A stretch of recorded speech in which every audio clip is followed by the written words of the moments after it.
The first American the woman saw was standing perfectly still. His boots were planted in the wet grass. His rifle rested against his shoulder. His face showed nothing.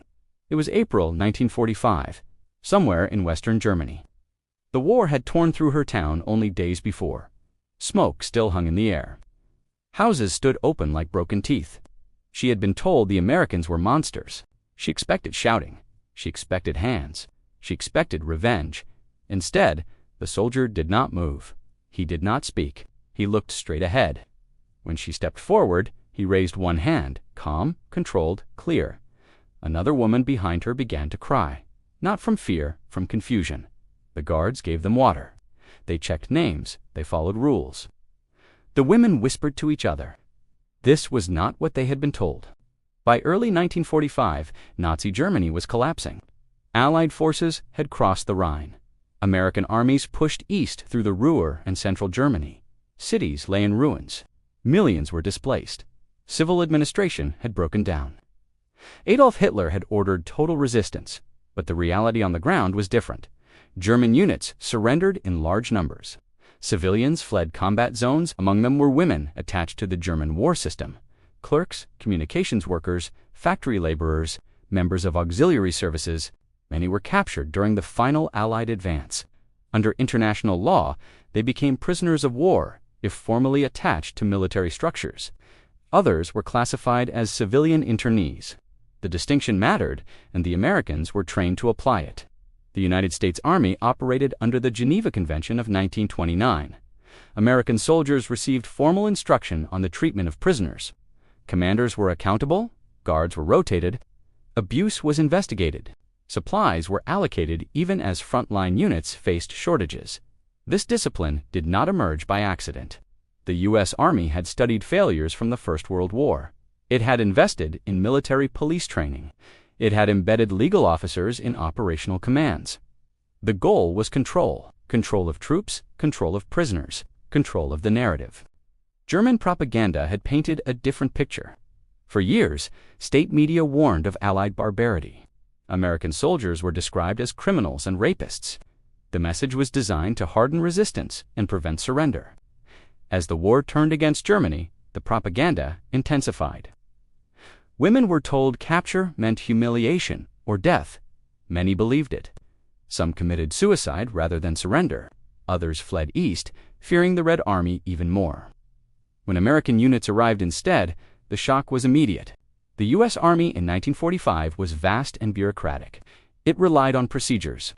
Prisoners were processed through collection points. Names were recorded. Searches were conducted by same-sex personnel when possible. Rations followed a fixed scale. Guards were instructed to avoid unnecessary contact for German women. This order stood in contrast to chaos they had lived under for months. The Nazi state had demanded sacrifice until the end. Food distribution had collapsed. Local party officials had fled. In many places, American military government restored basic services within days. The human angle was quiet and restrained. Many of the women were young. Some were barely out of school. They had worked in signal units or administrative offices. Others had been drafted into factory labor under the Total War program. Their training had emphasized obedience and fear. When captured, they expected punishment. Instead, they encountered distance. Guards did not speak unless necessary. Orders were short, clear. When mistakes happened, corrections were calm. For women raised on ideology and slogans, the absence of shouting felt unreal. Some later recalled that the silence was more powerful than anger. The tactical angle was rooted in control of territory. As American units advanced, they had to secure rear areas quickly. Prisoners could not become a burden. Disorder risked sabotage or panic. Discipline served a military purpose. Camps were organized with clear perimeters. Movement was regulated. Latrines were placed at fixed distances. Roll calls were conducted at regular intervals. This structure reduced incidents. It also allowed commanders to move combat units forward without fear of unrest behind them. The technological angle reflected American logistics. The U.S. Army had trucks, fuel, field kitchens, medical units. Even in the final weeks of the war, supply chains functioned. Prisoners received standardized meals. Calories were counted. Medical checks were routine. For German women who had lived on starvation rations, the difference was immediate. Weight stabilized, disease rates dropped. This was not generosity, it was policy. Healthy prisoners were easier to manage. Disease spread threatened entire regions. From the enemy perspective, the experience was destabilizing. Nazi ideology depended on clear enemies. Americans were supposed to be cruel capitalists, driven by hatred. The reality did not fit. Some women felt anger at having been lied to. Others felt shame. A few refused to accept what they saw and insisted it was a temporary act. But over time, patterns became undeniable.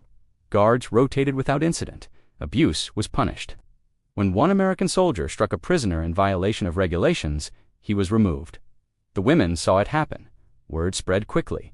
The turning point came not with a single event, but with repetition. Day after day, the same rules applied. In one camp near Kassel, several hundred German women were held in April 1945. The front was still moving. Artillery could be heard at night. Despite this, roll calls continued on schedule. Rations arrived on trucks marked with unit numbers. Medical staff inspected living quarters. When a woman collapsed from exhaustion, she was carried to a field hospital. Her rank meant nothing. Her uniform meant nothing. She was treated as a patient. Witnesses later described that moment as decisive. The system was real. As Germany formally surrendered in May 1945, the situation shifted again. Prisoners were reclassified. Some women were released quickly. Others were held longer due to their roles. American military government took over administration. Screening processes began. Background checks, questionnaires. The goal was denazification. The same discipline that governed the camps now governed paperwork. There were delays, frustrations, but violence remained rare. This stood in contrast to expectations shaped by years of fear. The numbers tell part of the story. By the end of the war, millions of German soldiers had surrendered to American forces. Tens of thousands of women passed through U.S.-controlled camps as auxiliaries or civilian internees. Reports from the time show low mortality rates in American custody compared to many other fronts. This did not erase suffering. Conditions were still harsh. Privacy was limited. Uncertainty remained constant. But the structure held. The aftermath reshaped perceptions. For many German women, captivity under American control became their first direct experience with an alternative system. Authority without ideology. Power without ritual humiliation. This did not create instant admiration. It created questions. After release, some returned to destroyed homes. Others entered displaced persons camps. The memory of captivity stayed with them, not as kindness, as order. Strategically, the American approach paid dividends. Cooperation increased. Intelligence gathering improved. Postwar administration faced fewer uprisings in U.S. zones. The discipline shown in 1945 became a foundation for occupation policy. Schools reopened. Local councils formed. Women who had once feared capture now worked as clerks for military government offices. The transition was uneven, but it was possible because the initial contact had not been defined by terror. The wider cost remained enormous. Germany lay in ruins. Millions were dead. The trauma did not vanish at the camp gates. For the women who passed through American custody, the experience did not absolve guilt or erase responsibility. It challenged assumptions.